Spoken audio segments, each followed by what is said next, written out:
नेपाल में राजनीतिक अस्थिरता और भ्रष्टाचार के खिलाफ भड़के आंदोलन ने भारत के लिए कुछ गंभीर चिंताएं पैदा कर दी है। एक पड़ोसी देश होने के नाते नेपाल की स्थिति भारत की सुरक्षा और स्थिरता पर सीधा असर डाल सकती है। हालांकि यह कहना कि यह खतरे की आहट है थोड़ा अतिशयोक्ति हो सकती है।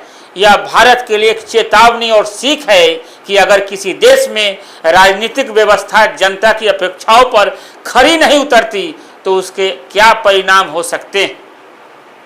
आज नेपाल में जो कुछ हो रहा है इसके कौन कौन से बड़े कारण हैं, अब भारत को इससे क्या सबक लेनी चाहिए, इस पर विस्तार से चर्चा करेंगे। बाकी खबर शुरू करने से पहले आप सभी को नमस्कार। आप देख रहे हैं जनमत की पुकार आर.के. जायसवाल के साथ।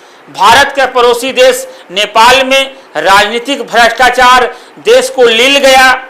नेपाल के पीएम को पद छोड़ना पड़ा। नेपाल छोड़कर भी उन्हें भागना पड़ सकता है। नेपाल सरकार के मंत्रियों की पिटाई भी बेरहमी से हुई। राष्ट्रपति भवन, प्रधानमंत्री निवास, संसद और मंत्रियों के घरों को आग के हवाले किया गया। नेपाल जल रहा है। राजनेता और राजनीतिक परिवार जान बचाने के लिए छिपते फिर रहे हैं। इन हालातों के लिए नेपाल सरकार द्वारा सोशल मीडिया प्लेटफॉर्म्स पर लगाए गए प्रतिबंध को भले ही तात्कालिक कारण माना जा रहा है, लेकिन इनके पीछे राजनीतिक परिवारों और सरकारी तंत्र का भयावह भ्रष्टाचार रहा है। देश के युवाओं ने जब अपना भविष्य अंधकार में देखा तो भ्रष्ट पॉलिटिक्स के खिलाफ विद्रोह कर दिया। अभी भी वहाँ स्थितियाँ भयावह बनी हुई है, लेकिन वहाँ के कुछ युवा नया नेपाल बनाने के लिए भी सड़क पर निकल गए हैं। भारत और नेपाल पड़ोसी है, दोनों देशों के अच्छे रिश्ते हैं। वहाँ राजनीतिक भ्रष्टाचार से उत्पन्न विद्रोह पर भारत की सजगता जरूरी है। भारत के लगभग सभी पड़ोसी देश श्रीलंका, बांग्लादेश, पाकिस्तान, अफगानिस्तान, मालदीव और म्यांमार में अराजक स्थितियां बनी हुई है।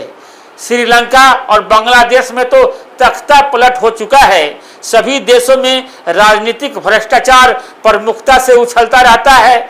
इन सभी देशों की अर्थव्यवस्था चरमरा गई है, महंगाई चरम पर है। नेपाल के हालात दुनिया भर के सरकारों के लिए चिंता का सबब है, क्योंकि सरकारों में भ्रष्टाचार आम बात है। भारत भी इससे अछूता नहीं है। यहाँ भी करप्शन बड़ा मुद्दा बनता रहा है। करप्शन के आरोपों पर भारत में सरकारों का बदलाव क्रांति की संभावनाओं को कमजोर कर देता है। 2013 में भारत में कांग्रेस के भ्रष्टाचार के खिलाफ ही भाजपा को लोगों ने वोट किया था और कांग्रेस की सरकार चली गई थी। नेपाल के हालात यही संकेत कर रहे हैं कि भारत सहित हर देश की सरकार को राजनीतिक और ब्यूरोक्रेटिक भ्रष्टाचार पर रोक लगाने के लिए प्रभावी कदम उठाना चाहिए। भ्रष्टाचार के मामले पर कई देशों में सत्ता परिवर्तन हुआ है। सभी राज्य सरकारें घाटे में हैं, कर्जों पर सरकार चल रही है। इसके बाद भी राजनेताओं और उनके परिवारों का रहन सहन, शानो शौकत आम जनता को चिढ़ाता है। सरकारी दल के पास तो सिस्टम है, करप्शन की गुंजाइश है, लेकिन विपक्षी नेता भी जिस ठाट बाट से रहते हैं वह राजनीति को सबसे लाभकारी धंधा स्थापित करता है। एक बार चुनाव जीत लेना जीवन भर के लिए जरूरी संपत्ति बनाने की गारंटी बन जाता है।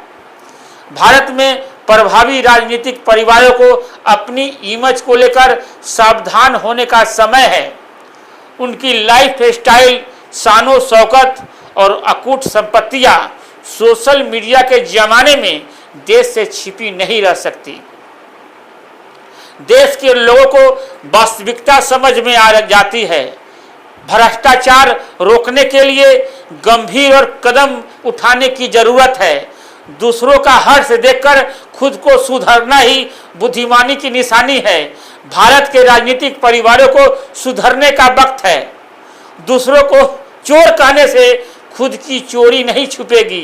भ्रष्टाचार के अकूट पैसों और राजनेताओं की पॉलिटिक्स लंबी चलना मुश्किल दिखाई पड़ता है।